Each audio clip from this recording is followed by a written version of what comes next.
Swayam Prabha. Digital India. Educated India.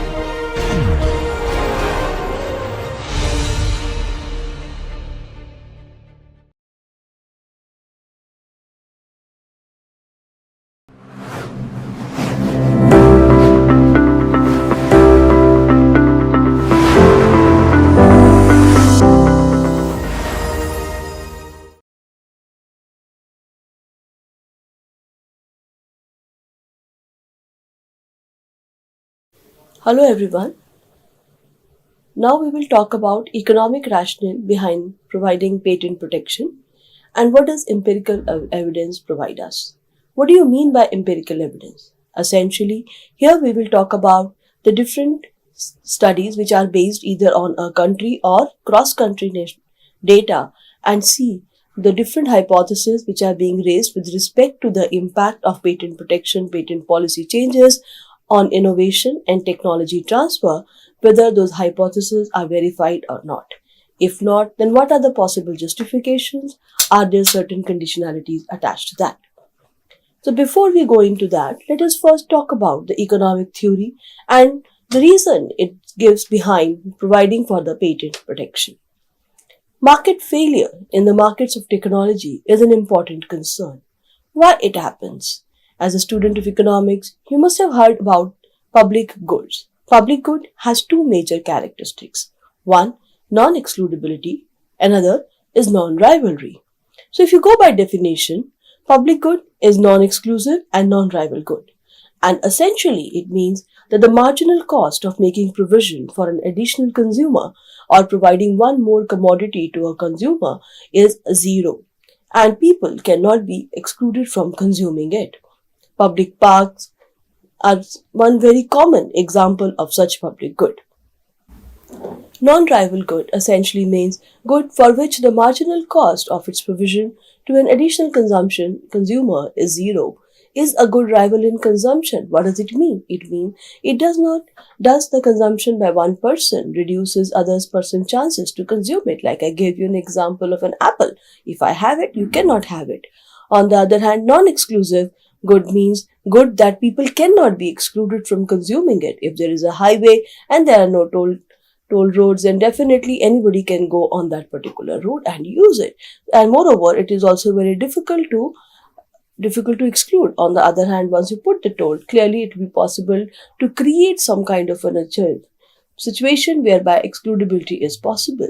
Essentially, in excludability, we talk about whether a person can be prevented from using it or not. And in non-rivalrous, is we ask the question when the consumption of one person reduces the ability of the other to use it. Now, against this definition, let us try and understand what is it that about the knowledge. Knowledge is something which is definitely a public good because once you have a product, let us say, which is knowledge-based product, it is very easy to imitate it. Then what you will find is the cost of production of an additional unit would be rather very limited. And also, it is very difficult to exclude the other group of people from learning from it. Let us understand with an example. This is an example of a drug development. In the recent times, we have gone through a pandemic, and during that time, we realized how important the new drugs is. But the development of these drugs involves immense resources, and those resources are being spent by the different companies. Now, once let us say a drug has now come into the market, and after that, it will be very easy for anybody else to kind of copy it, and essentially the cost that is associated with providing one more unit of that particular drug to the market is effectively merely the cost. If the market is perfectly competitive, from your earlier classes in economics, you will know that the price will become equal to the marginal cost, leading to a zero economic profit. Now, think from a point of view of a company or a firm which has initially spent a lot of money on the development of this particular drug. How are they going to recoup it? How they are going to recover the investment that has been made in this research and development, because the price has now fallen to the cost of production itself. What about the initial cost which was being spent on the drug development? The fixed cost associated with new product developments, in that case will be very difficult to recover if the firm will be leading towards a competitive market.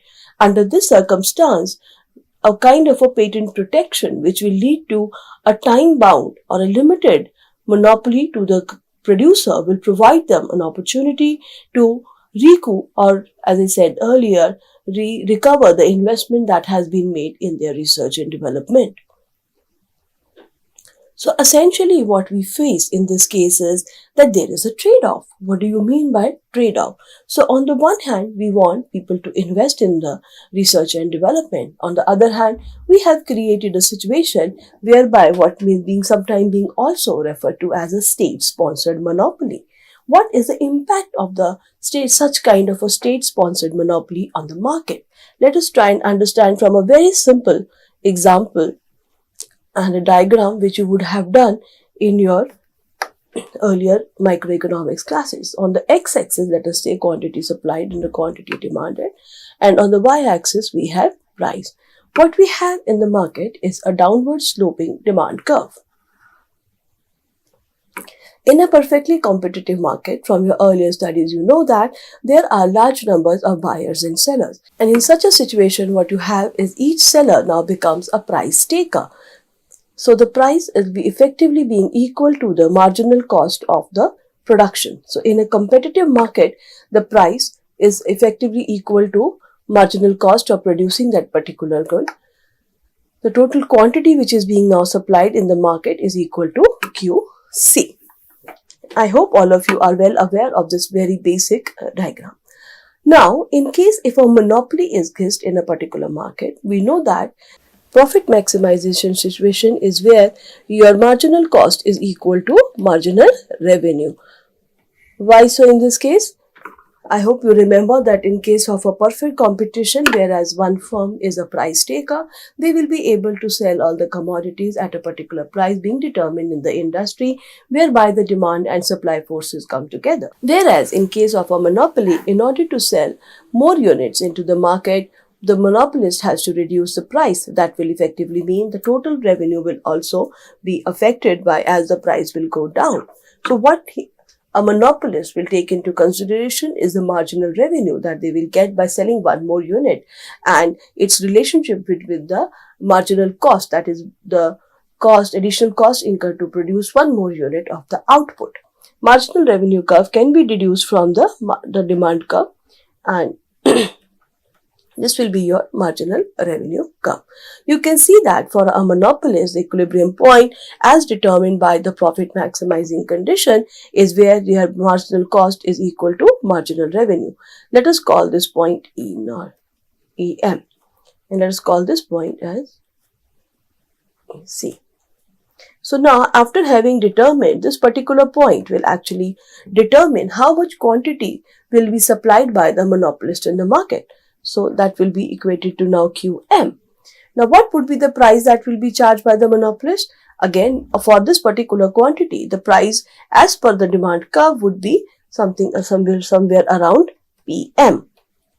So what is the impact of a monopoly in this market? Two conditions are very clear. First of all, the quantity which is being supplied by the monopolist is less than the quantity that will be supplied in a competitive market. Not only that, the price that will be charged by a monopolist is also going to be greater than the price which is being charged in the competitive market. Now, who is going to bear the impact of this kind of a existence of a monopoly? Clearly, consumers are going to be affected by the prevalence of monopoly. Essentially, you will realize that the consumer, in fact, get affected through two channels. One is the reduction in the output,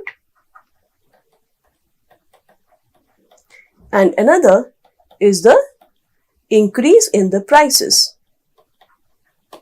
So, that means there are certain consumers who will now be driven out of the market because first of all, the output has also declined and they will not be able to afford the commodity at that particular price. If you look at the diagram, it effectively means there will be a reduction in overall the consumer surplus.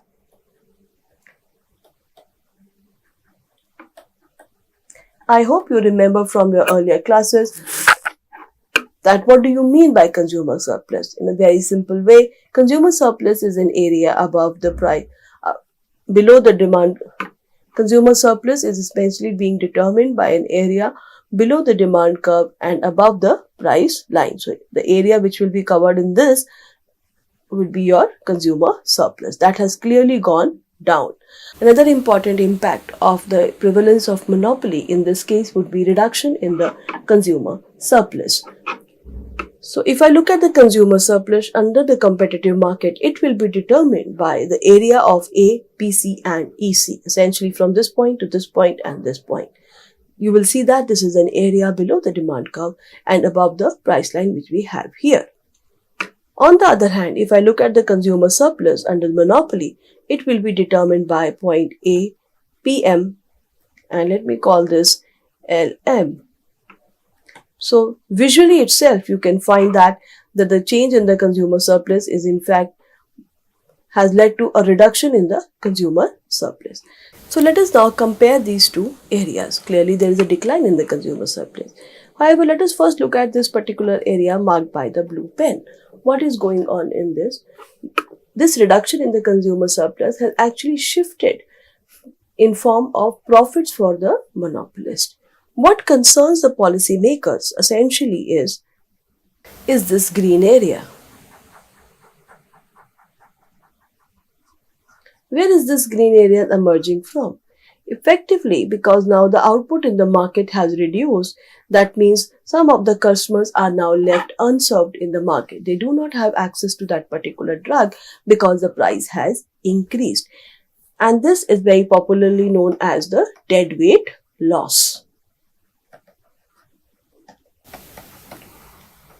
So where are we headed with this? Essentially, if we were talking about the provision which is being made for the patents, and we said earlier, the idea here is to allow the firms to invest in R&D so that through this so-called limited state-sponsored monopoly, they will be able to charge higher price, and in the process, they will be able to recoup or remake the investments that they have made in research and development. However, now we look at the flip side of the monopoly. The flip side of the monopoly is that the number of the units that might be provided in the market are going to be less as compared to the competitive setup, and society will also suffer from the deadweight loss, which is now being measured through this area of LM, EM and EC. And that happens because, as we could see from the diagram, the prices charged are higher, output provided is less, there is a reduction in an output as we move from competition to monopoly, and there is an increase in prices leading to the reduction in the consumer surplus. So then what we have a trade-off in the sense that static, there are losses. That means for a time duration, for a time period of this 20 years, because of the patent, there is going to be a deadweight loss to the society. So that is what we being refers to as a static losses in the literature. On the other hand, what we have is an incentivization. We have this motivation being given to the firm so that they come forward and invest in research and development. So that is what this trade-off is effectively about between the static losses in the form of the deadweight loss and the dynamic efficiency. So where is this dynamic efficiency coming from? The dynamic efficiency is essentially coming from the increase in the research and development investment that will be undertaken by the firms. So in that context, some important question arises: do patents really create monopolies?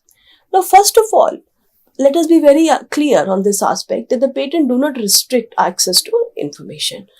In fact, if you look at the disclosure requirement in the patent, that essentially means that in lieu of the grant of the patent, what the inventor will be giving the patent office is the full information about the invention. In the patent application, they have to provide the details of the working of the particular patent. They also have to give the diagrams or whatever may be necessary to explain what the invention is all about. So in that sense, clearly, the access to information about that particular invention is available, and it is available in the public domain. If you remember from my earlier class, I have made it very specific there that access to information has been provided with the idea that it will lead to more and more technological change. In fact, it will support more technological change, as has been said by a very famous scientist, that if I have been able to look so far, that is because by standing on the shoulders of the giant. What does it mean? It means that the knowledge we need to have an access to an earlier information to build on it. So clearly, in that sense, they may not restrict an access to information as such. Moreover, patents are territorial in nature, that we also discussed earlier, whereby we talked about how a patent right will be applicable within the geography of the country in which it has been given. Apart from that, we have found that the companies and the firms may in fact use different other means to appropriate their intellectual property. What are those means? For instance, a first mover advantage. If a certain company has introduced a particular drug in the market first, as a result, over a period of a time, it develops a certain reputation and people become loyal to the product of that company, and they have been able to establish a certain kind of a brand loyalty because of that particular maybe first mover advantage, or maybe because of some other reasons. As a result, even if there would be competitors of the same product in the market, what you will find is that the consumer will still go back to the same company. They are ready and willing to spend a bit more and give more money to the company because of the reputation or because of the brand loyalty that they have towards them. Apart from that, there can be entry barriers in a particular sector. So that can also be used by the companies instead of merely using the patents to restrict the competitors from ensuring and providing imitative goods in the market. Apart from that, trade secrecy has been also treated as one very important way through which the companies will be able to appropriate the intellectual property that they have created. So if there are alternatives available, that means the companies will not be merely using the patents to monopolize a particular market. They have other means also. Apart from that, another important point is the availability of the substitutes. It is possible that certain other substitutes, maybe a lower quality one or the one with a relatively lower features, might be available in the market. Clearly, the case of pharmaceutical and drug is a bit different, whereby once a particular drug has come, and if it is it is a drug which has been like a magic drug or is being treating a particular disease for which no other alternative is available, under those circumstances, there will not be substitutes that are available in the market. So now, to sum up the discussion we are having, on one hand, we have the reasons as to why the patents are being provided, and on the other hand, we have the costs that are being imposed on the society for providing the patents. First of all, the major reason and the motivation is to incentivize the firms to undertake innovation, not to fear the imitators, and be able to come up with the newer ideas and the newer products. That would essentially mean that the companies will be ready to take investments in the particular. Now, this project, essentially the research and development related, are going to be higher risky. So because of this confidence that they will be able to survive in the market and will be able to beat the competitors and their imitative product through the patent mechanism, the companies will be much more ready to take risk and also commercialize the newer products. In terms of the cost, if we look at it, the cost is imposed on the society, first of all, with respect to the higher pricing. As we have already seen in an earlier case, that when the monopoly has been granted, that means the prices that will be charged by the monopolist are going to be higher than the price that will be charged by a competitive firm. The studies have also pointed out that providing patent protection may actually lead into a kind of a race among the firms, and the race among the firm would be to get the patent in a particular sector or in a particular technology. They might be overspending. They might be spending too much resources, not only on the innovation itself, but also on the getting of the patent itself. The studies have also highlighted that there is a limited diffusion of the information through the patent documents. In fact, many people are not very well aware of the usage of the patent document in order to learn about the recent technologies. As a result, it has led to a limited diffusion of the information that in fact has been a major reason as to why patent has also been granted, essentially to get an access to the information about how the invention works. Another important point is that the research and development motivated by getting a patent or through the patent race may actually move into a direction where the patents are possible. In fact, if you look at a basic research, it will be very difficult to get the patent in that area with respect to the discovery or with respect to coming up with a mathematical model so in those conditions the research will be more and more towards the so-called hot areas, whereby the more and more technological development is going on, leading to an overinvestment in certain situations. So effectively, there are reasons as to why the patents has been provided. In order to sum them together, four major reasons has been talked about McCulloch in his 1958 work, whereby the first is that the natural right, because the person who has now created this invention or who has undertaken the creative activity and has led to an outcome on one form or the another, in fact owns it because it is the outcome of the hard labor of that particular person. Apart from that, there is a motivation to incentivize the person or the firm to invest more in research and development. So if the monopoly is given, they will be able to make profit, and that profit can be further used to support the future innovation activities. Please note, in a competitive setup, when the price will be equal to marginal cost and the companies will be making what is known in economics as zero economic profit, then there is no scope to have resources that will support your future research and development investment. As a result, that will lead to a reduction or an underinvestment in innovation. The last point which McCulloch has pointed out is with respect to the disclosure, exchange for secrets. The monopoly which is now being given is in essentially to get the information about how the invention works. So in that context, there are reasons as to why patent provisions has been made, and as we have seen in the historical context that has been available since 15th century and has also spread at a very fast pace in the other countries starting from European countries. On the other hand, there are definitely costs which has been imposed.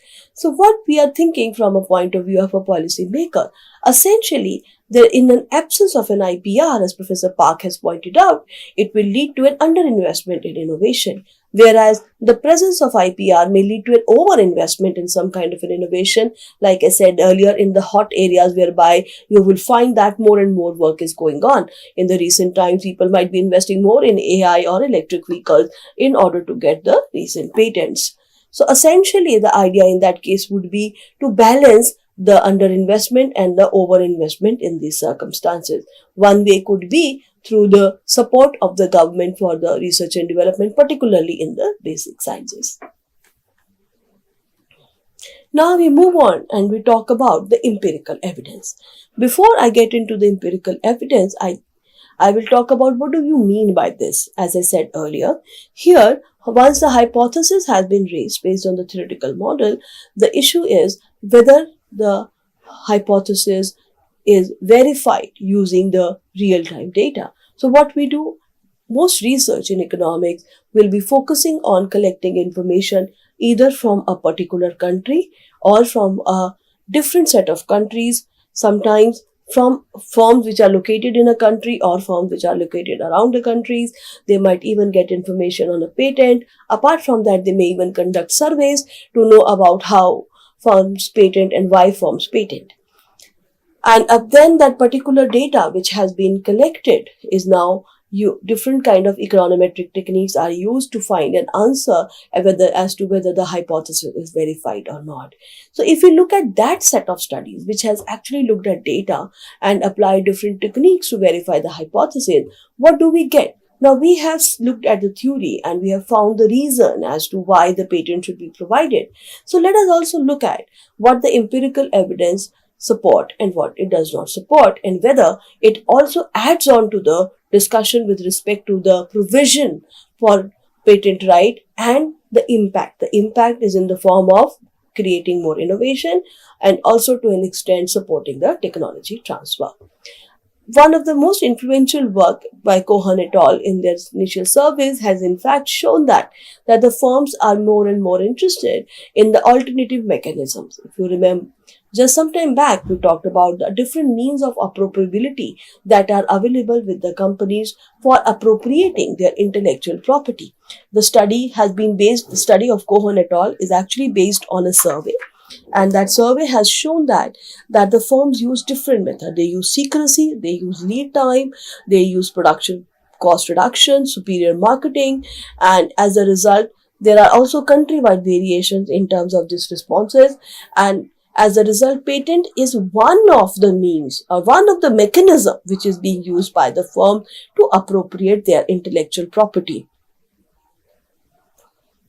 One very important result which we find in the empirical work is with respect to the sector specificity. That means there are certain sectors which are more patent intensive and which are like pharmaceutical and chemical. In those sectors, you will find that the firms are more and more interested in essentially using patent as a means for protection. Apart from that, important factor in terms of determining whether in a particular sector patent holds a significant position to appropriate IP is based on what are the imitation cost. If the imitation cost is very low, then clearly there will be a motivation for the firm to protect their inventions or the IP through the IPR mechanism or through the patents. On the other hand, if the imitation cost itself is very high, there are high barriers to do this kind of an R&D and then introduce the product in the market, then IP may not be that much of a relevance. Another important critique of intellectual property right is that given that we have a sector specificity in terms of whether patents are important for innovation or not, then all countries has in fact made a provision for it.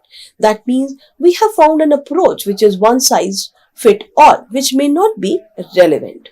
There are various studies which have actually talked about how patent reforms has not been very significant. Lerner, in their empirical study, examined 177 events of patent reform over a period of 150 years in 51 countries. Patent reforms in the sample countries included enactment of patent law, changes in the duration of rights, fees, and inclusion of provision like revocation and compulsory licensing that will weaken the rights of the right holder. The study found that the patent reform did not affect patent filing by residents in a benchmark country, that was Great Britain.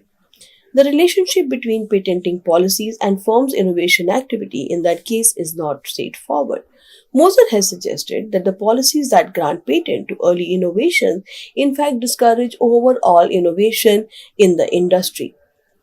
However, patent policies that encourage diffusion of technology and competition in the market may indeed stimulate innovation.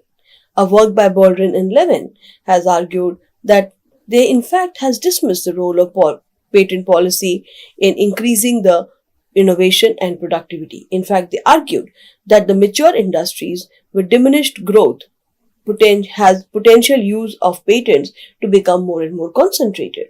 And in fact, they have argued that there is no evidence to suggest that the patent protection supported the initial innovations in the new industries like radio, television, and computers.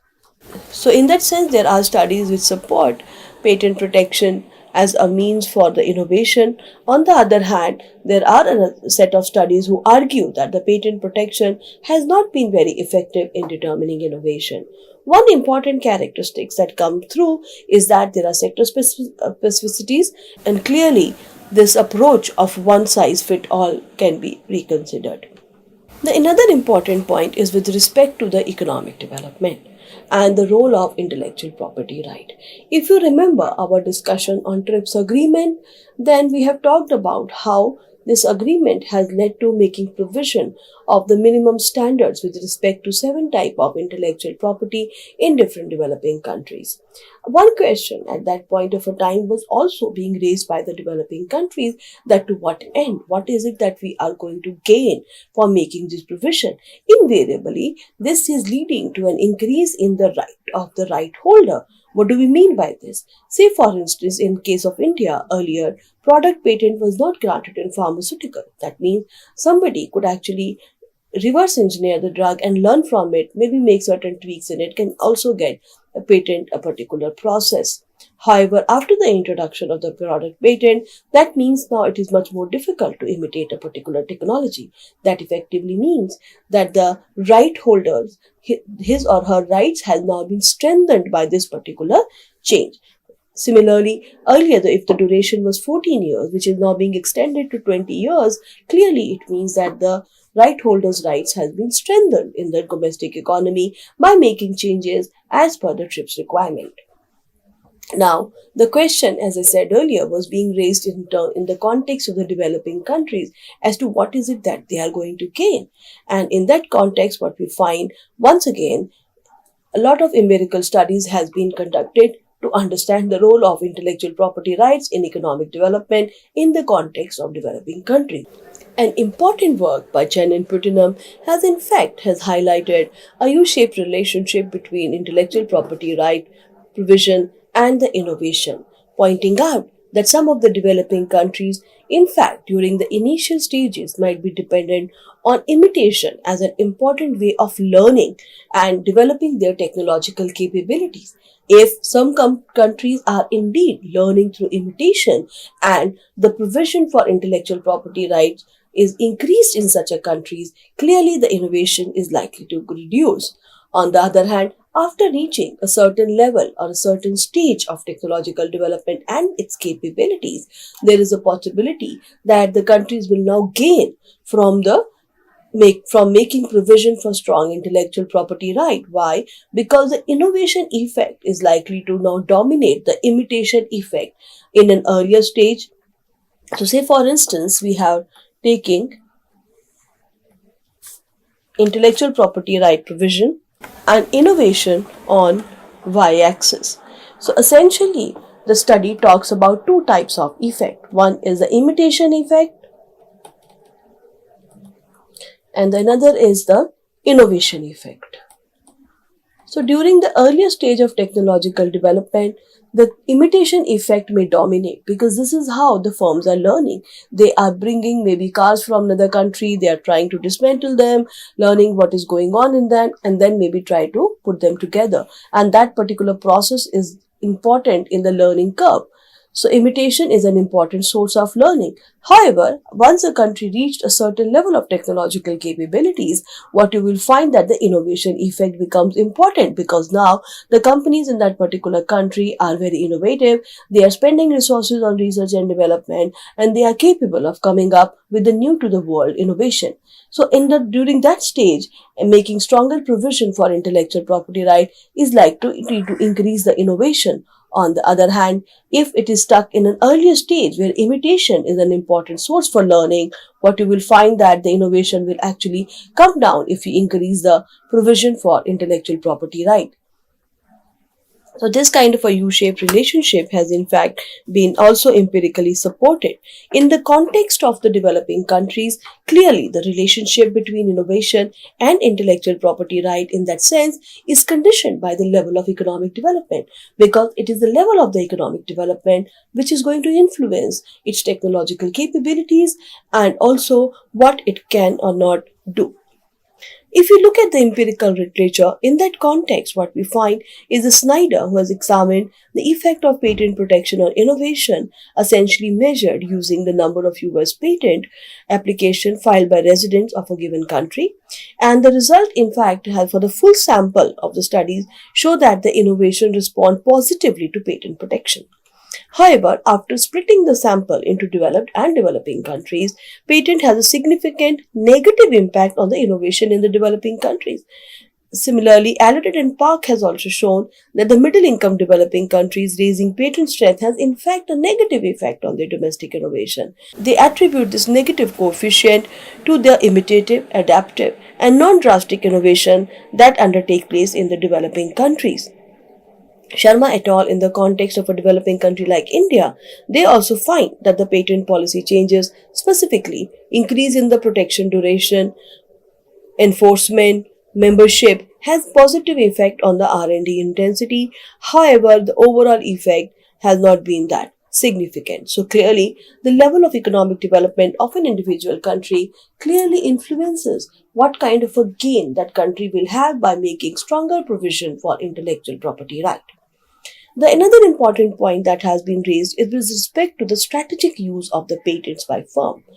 Firms may in fact actually engage in different types of activity which might be anti-competitive. For instance, they might be blocking the patents, they might be merely patenting in order to build their patent portfolio so that they can fight with their competitor or negotiate with their competitor better. And this kind of a behavior will actually influence the competition in the market. The strategic use of patents by firms clearly can come under the anti-competitive activities, and the individual countries competition act and or the antitrust authorities can take care of that.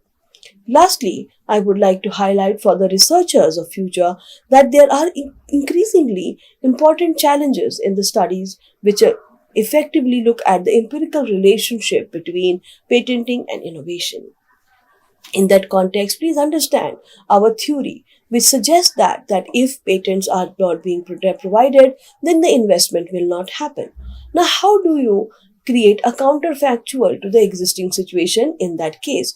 So, the question has been raised that if we can provide an answer that if the patent provision was not created, then these inventions or innovation would not have come into picture, then we will have a very concrete evidence of the relationship between patent policy changes and the innovation. On the other hand, what we have, if you look at the current literature, is most of the time is a variation in the patent right across the countries and the innovation that happens in those countries. Apart from that, it could be in an individual country provided it has introduced some major change. So what we are looking forward in future is development of certain methodologies which will be able to deal with this kind of a challenge in the empirical research. So with this, we end our discussion on intellectual property right. We have looked at what intellectual property rights are. In detail, we have understood the differences among the different types of IPRs. We also looked at the different institutions which has been created and an historical account of the reasons for those institutions that has been created, like WIPO and under TRIPS agreement, under WTO and domestic legislation, in order to support the IPR regime of particular country and that of the different countries at the international level. The next part which we have done in this context is to understand the economic rationale behind providing provision for the patent. And lastly, we have done also the empirical evidence behind the relationship that exists between patents and making provision for patents and the innovation that in being undertaken by the firms.